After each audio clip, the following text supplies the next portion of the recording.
आवंटित 10 circular road को खाली करने के आदेश का आज 1 महीना पूरा हो गया, लेकिन राबड़ी देवी ने अब तक आवास खाली नहीं किया है, जिस पर जेडीयू और बीजेपी ने सवाल खड़े किए हैं। भवन निर्माण विभाग से सख्त कार्रवाई की मांग की है। तेज प्रताप यादव ने बिहार के गृह मंत्री सम्राट चौधरी को लेटर लिखा है। तेज प्रताप ने अपनी ही पार्टी जनशक्ति जनता दल के राष्ट्रीय प्रवक्ता संतोष रेणु यादव से अपनी जान को खतरा बताया है। उन्होंने संतोष रेणु यादव पर खुद को जान से मारने की धमकी देने का आरोप लगाते हुए सम्राट चौधरी से सुरक्षा की मांग की है। पटना में कांग्रेस पर्यवेक्षकों की अहम बैठक पूरी हुई। बैठक की अध्यक्षता प्रदेश अध्यक्ष राजेश राम ने की और इस दौरान उन्होंने सभी पर्यवेक्षकों को निर्देश दिया कि वे अपने अपने जिले, प्रखंड और पंचायत स्तर तक जाकर मजबूत और सक्रिय कांग्रेस कार्यकर्ताओं की पहचान करें। पटना में कड़ाके की ठंड के बीच सीएम नीतीश कुमार एक्शन में दिख रहे हैं। आज सीएम नीतीश कुमार ने पटना जू का जायजा लिया। इस दौरान सीएम के साथ कई अधिकारी भी मौजूद रहे। जामताड़ा के कायस्थपाड़ा मोड़ के बालाजी ज्वेलर्स में लूट और गोलीकांड के बाद पूर्व कृषि मंत्री रणधीर सिंह मौके पर पहुंचे और घटना के बारे में जानकारी ली। उन्होंने आरोप लगाया कि मंत्री डॉक्टर इरफान अंसारी रील बनाने में व्यस्त हैं और उन्हें इस बात से कोई लेना देना नहीं कि जनता के साथ क्या हो रहा है। क्रिसमस के मौके पर पूर्णिया के 100 से ज्यादा लोगों ने घर वापसी की है। लोगों ने ईसाई धर्म छोड़कर हिंदू धर्म अपनाया। पूरे धार्मिक अनुष्ठान के साथ हिंदू धर्म में वापसी की। पिछले दिनों राज्यसभा की सीट को लेकर जिस तरह से केंद्रीय मंत्री जितन राम मांझी ने बयान दिया था, उस पर उपेंद्र कुशवाहा ने कटाक्ष किया था। ऐसे में अब मांझी ने कुशवाहा पर तंज कसा है। मांझी ने कहा कि उन्होंने अपने पूरे परिवार को सेट कर दिया है, पत्नी को विधायक और बेटे को मंत्री बना दिया, तो अब वे ऐसा क्यों नहीं बोलेंगे।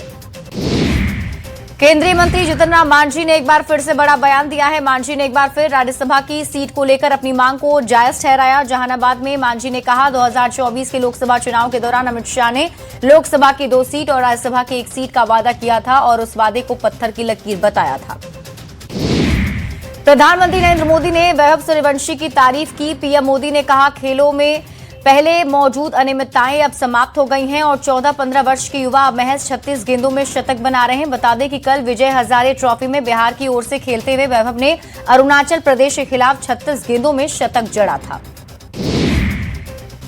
पेसा कानून को झारखंड कैबिनेट से मंजूरी मिलने के बाद पूरे आदिवासी समाज में जश्न और उत्साह का माहौल दिख रहा है। रांची कांग्रेस ऑफिस में ढोल नगाड़े पर पूर्व केंद्रीय मंत्री और प्रदेश अध्यक्ष झूमते दिखे। नेताओं ने कहा, ये कानून ग्राम सभाओं को सशक्त कर जल, जंगल, जमीन और स्वासन पर अधिकार देता है।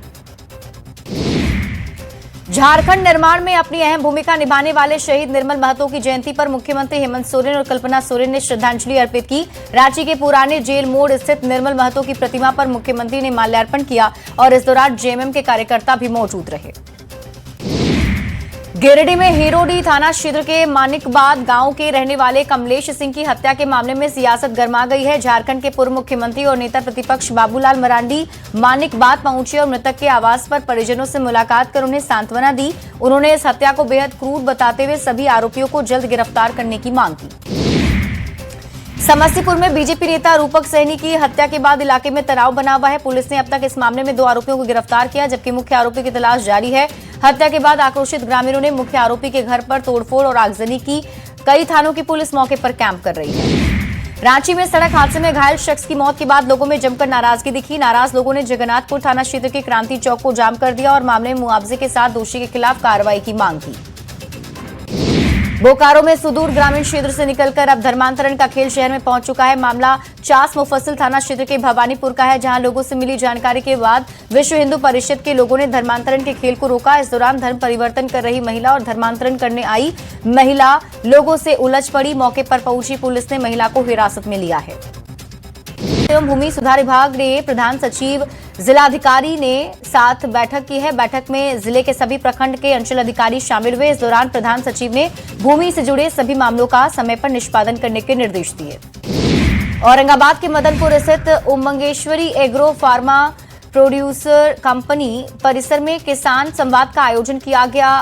कार्यक्रम में नाबार्ड के मुख्य महाप्रबंधक गौतम कुमार सिंह शामिल हुए। इस दौरान उन्होंने बोर्ड ऑफ डायरेक्टर्स और किसानों के साथ बात कर महत्वपूर्ण सुझाव साझा किए। नए साल से पहले मोतिहारी पुलिस शहरवासियों के चेहरे पर मुस्कान ला रही है। पुलिस ने ऑपरेशन मुस्कान के तहत करीब 19 लाख रुपए के चोरी हुए मोबाइल फोन बरामद किए। एसपी ने खुद सभी मोबाइल फोन उनके मालिकों को सौंपा है। मोबाइल फोन पाकर सभी लोगों के चेहरे पर खुशी दिखी। सीतामढ़ी में लंबे अरसे के बाद आध्यात्मिक समारोह शिव महोत्सव का आयोजन हुआ, जिसमें 1.5 लाख से ज्यादा शिव भक्त शामिल हुए। इस आध्यात्मिक समारोह में मुजफ्फरपुर, समस्तीपुर, वैशाली, दरभंगा सहित नेपाल के कोने कोने से लोगों ने हिस्सा लिया। भागलपुर पुलिस ने कोतवाली थाना परिसर में जनसंवाद कार्यक्रम का आयोजन किया। इस दौरान सिटी एसपी शुभांक मिश्रा सहित जिले के कई थानाध्यक्ष मौजूद रहे। कार्यक्रम में बड़ी संख्या में लोग अपनी समस्याएं लेकर पहुंचे थे। सांसद खेल महोत्सव के समापन के मौके पर दरभंगा के लहरिया सराय में समारोह आयोजित किया गया, जिसमें दरभंगा से सांसद गोपाल जी ठाकुर शामिल हुए। इस मौके पर बीजेपी सांसद ने दरभंगा में अंतर्राष्ट्रीय स्टेडियम बनाने की मांग की। देश भर में क्रिसमस को लेकर उत्साह देखने को मिला। इस दौरान मुंगेर का प्रसिद्ध पर्यटन स्थल खड़गपुर झील भी सैलानियों से गुलजार नजर आया। पिकनिक स्पॉट पर दिन भर रौनक बनी रही। लोग गीत संगीत के साथ जश्न मनाते और झूमते दिखे। जैन महामुनि सुदर्शन स्वामी जी महाराज के निर्वाण उत्सव के मौके पर पटना सिटी में शोभा यात्रा निकाली गई। गाजे बाजे के साथ निकाली गई। इस भव्य शोभा यात्रा में हजारों की संख्या में जैन श्रद्धालु ने भाग लिया। इस दौरान पुलिस के जवान शोभा यात्रा को स्कॉट करते नजर आए। पटना सिटी के तख्त श्री हरमंदिर जी में 27 दिसंबर से शुरू गुरु गोविंद सिंह जी की महाराज का प्रकाश पर्व मनाया जाएगा, जिसे लेकर कंगन घाट पर आज से अटूट लंगर का शुभारंभ किया गया। इस दौरान बीजेपी विधायक रत्नेश कुशवाहा ने सिख संगतों के साथ गुरु का प्रसाद चखा। रामगढ़ के पतरातू में शहीद निर्मल महतो की 75वीं जयंती मनाई गई। इस मौके पर विधायक रोशन लाल चौधरी ने उनकी प्रतिमा पर पुष्प अर्पित कर श्रद्धांजलि दी। विधायक ने उन्हें याद करते हुए कहा कि निर्मल महतो झारखंड के महान क्रांतिकारी थे, जिन्होंने झारखंड अलग राज्य आंदोलन के लिए अपनी शहादत दी। औरंगाबाद पुलिस ने अपनी छवि को और भी बेहतर बनाने के लिए अनोखी पहल की है। पुलिस ने पब्लिक क्रिकेट टूर्नामेंट का आयोजन किया। 8 जनवरी तक चलने वाले इस टूर्नामेंट में 24 टीमों ने हिस्सा लिया है।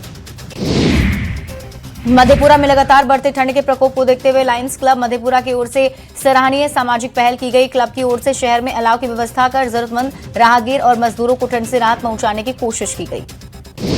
बेगूसराय में आज जेडीयू की ओर से कार्यकर्ता आभार समारोह का आयोजन किया गया। इस कार्यक्रम में बिहार सरकार के मंत्री मदन सहनी शामिल हुए। समारोह स्थल पर पहुंचते ही जेडीयू कार्यकर्ताओं ने मंत्री मदन सहनी का जोरदार स्वागत किया। जहानाबाद शहर के गांधी मैदान में सुमंगलम कार्यक्रम का आयोजन किया गया। इस मौके पर लुधियाना से आए हरिपाल आहूजा ने सुंदरकांड पाठ की शुरुआत की। उसके बाद हजारों लोगों ने एक साथ ये पाठ किया। लखीसराय में तापमान में लगातार गिरावट देखने को मिल रही है और ठंड में कनकनी बढ़ गई है, जिससे जनजीवन पूरी तरह प्रभावित हो चुका है। शाम ढलते ही लोग अपने अपने घर में दुबक जाते हैं। ठंड के चलते लोग जिला प्रशासन से शहर में अलाव की व्यवस्था की मांग कर रहे हैं। हजारीबाग के सांसद मनीष जायसवाल ने सेवा वर्ष 2024-25 का अपना रिपोर्ट कार्ड जारी किया। इस अवसर पर उन्होंने संसद से सड़क तक क्षेत्र के विकास के लिए किए गए प्रयासों का विस्तृत लेखा जोखा पेश किया। साहिबगंज में रेलवे जनरल इंस्टीट्यूट के मैदान में सांसद खेल महोत्सव और पूर्व प्रधानमंत्री अटल बिहारी वाजपेयी जी की जयंती पर भव्य कार्यक्रम का आयोजन किया गया। इस कार्यक्रम के मुख्य अतिथि के रूप में राज्यसभा सांसद आदित्य साहू शामिल हुए। इस अवसर पर विभिन्न स्कूल और कॉलेज के छात्र छात्राओं ने बढ़ चढ़कर भाग लिया, खेल प्रदर्शन किया है। राजधानी रांची में नए साल को लेकर जश्न उत्साह की तस्वीर नजर आने लगी है। 25 दिसंबर को रांची के धुरवा डैम पर बड़ी संख्या में सैलानी पिकनिक मनाने और बोटिंग करने के लिए पहुंचे, जिसमें दूसरे राज्यों से पहुंचे पर्यटक भी नजर आए। क्रिसमस के दिन छुट्टी की वजह से हजारों की संख्या में पर्यटक रामगढ़ के पतरातू लेक का दीदार करने पहुंचे। इनमें झारखंड, बंगाल और बिहार से पर्यटक भी शामिल रहे। पर्यटक यहां की खूबसूरती और अपने कैमरे में कैद करते दिखे। साथ ही स्पीड बोट, नौका विहार और घुड़सवारी का भी पर्यटकों ने आनंद लिया। सीएम नीतीश कुमार ने अटल बिहारी वाजपेयी की मूर्ति पर पुष्प अर्पित कर उन्हें याद किया। बिहार बीजेपी अध्यक्ष संजय सरावगी ने भी पूर्व पीएम की मूर्ति पर पुष्प अर्पित किए। भारत रत्न अटल बिहारी वाजपेयी स्मृति में महिला क्रिकेट चैंपियनशिप 2025 का समापन सह पुरस्कार वितरण समारोह कार्यक्रम किया गया। मुख्य अतिथि के रूप में खेल मंत्री श्रेयसी सिंह, उप मुख्यमंत्री विजय कुमार सिन्हा ने खिलाड़ियों को पुरस्कृत किया, खिलाड़ियों का हौसला बढ़ाया।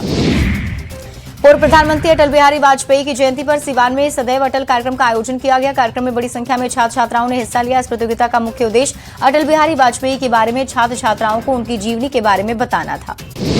सासाराम में पूर्व प्रधानमंत्री भारत रत्न अटल बिहारी वाजपेयी की 101वीं जयंती समारोह का आयोजन किया गया। भाजपा के पूर्वी मंडल के नगर अध्यक्ष कार्यालय में कार्यक्रम आयोजित किया गया। इस दौरान कार्यकर्ताओं ने पूर्व प्रधानमंत्री अटल बिहारी वाजपेयी की तस्वीर पर माल्यार्पण कर श्रद्धा सुमन अर्पित किए। पटना में बीजेपी दफ्तर में पूर्व पीएम अटल बिहारी वाजपेयी के जन्मदिन पर कार्यक्रम का आयोजन किया गया। बीजेपी के अध्यक्ष ने पूर्व पीएम के जीवन पर आधारित प्रदर्शनी का उद्घाटन किया। उप मुख्यमंत्री विजय सिन्हा और सम्राट चौधरी सहित सांसद और विधायक इस कार्यक्रम में शामिल हुए। देश भर में पूर्व प्रधानमंत्री अटल बिहारी वाजपेयी की जयंती धूमधाम से मनाई गई। इस अवसर पर पटना के राजवंशी नगर स्थित हनुमान मंदिर में हनुमान चालीसा का पाठ किया गया। इस दौरान बीजेपी के प्रदेश अध्यक्ष संजय सरावगी के साथ कई नेता मौजूद रहे। राजधानी पटना के मशहूर गायनी चिकित्सक सारिका राय ने अपने अस्पताल में अनोखे अंदाज में क्रिसमस मनाया। क्रिसमस के दिन अस्पताल में जन्म लेने वाले नन्हे बच्चों के साथ अस्पताल के चिकित्सकों ने सेलिब्रेट किया। क्रिसमस के दिन अस्पताल में कुल 47 बच्चों ने जन्म लिया। इस खास मौके पर सभी नवजातों को सैंटा क्लॉज की आकर्षक पोशाक पहनाई गई, जिससे पूरे वार्ड में उत्सव का माहौल बन गया। राजधानी रांची में क्रिसमस पर तमाम चर्च आकर्षक ढंग से सजे नजर आए। रांची के मेन रोड स्थित GEL चर्च का लुक 25 दिसंबर की शाम बहुत ही खूबसूरत नजर आया। चर्च में बड़ी संख्या में मसीही समाज के लोग प्रार्थना करने पहुंचे। गोपालगंज में क्रिसमस की धूम दिखी। यहां कैथोलिक चर्च और मसीही कलीसिया में सुबह से लोगों की भीड़ जुटी। चर्च में बने चरनी और सांता क्लॉज ने लोगों को खूब आकर्षित किया। दरभंगा में भी क्रिसमस की धूम देखने को मिली। इस दौरान शहर के होली रोजरी कैथोलिक चर्च में विशेष कार्यक्रम का आयोजन किया गया। श्रद्धालुओं ने बड़ी संख्या में कार्यक्रम में भाग लेकर प्रेम और शांति का संदेश दिया। धनबाद कोयलांचल के गिरजाघरों में भी धूमधाम से ईसा मसीह का जन्मदिन मनाया गया। स्टेशन के पास संत एंथोनी चर्च में लोग क्रिसमस डे के मौके पर पहुंचे। श्रद्धालुओं ने कहा कि हमें प्रभु यीशु ने संदेश दिया है कि हमें मिलकर रहना है। बांग्लादेश में हुई हिंसा का देश भर में विरोध जारी है। इसी बीच अररिया में विश्व हिंदू परिषद ने प्रदर्शन किया। इस दौरान कार्यकर्ताओं ने बांग्लादेश के झंडे और मोहम्मद यूनुस का पुतला फूंककर विरोध जताया। बांग्लादेश में हिंदुओं पर हो रहे अत्याचार का विरोध भागलपुर में थमने का नाम नहीं ले रहा है। शहर सोलंकी डिफेंस अकेडमी के युवाओं ने कैंडल मार्च निकालकर जोरदार विरोध प्रदर्शन किया। विरोध प्रदर्शन में बीजेपी के नगर विधायक रोहित पांडे और करनी सेना का जिला अध्यक्ष भी शामिल हुआ।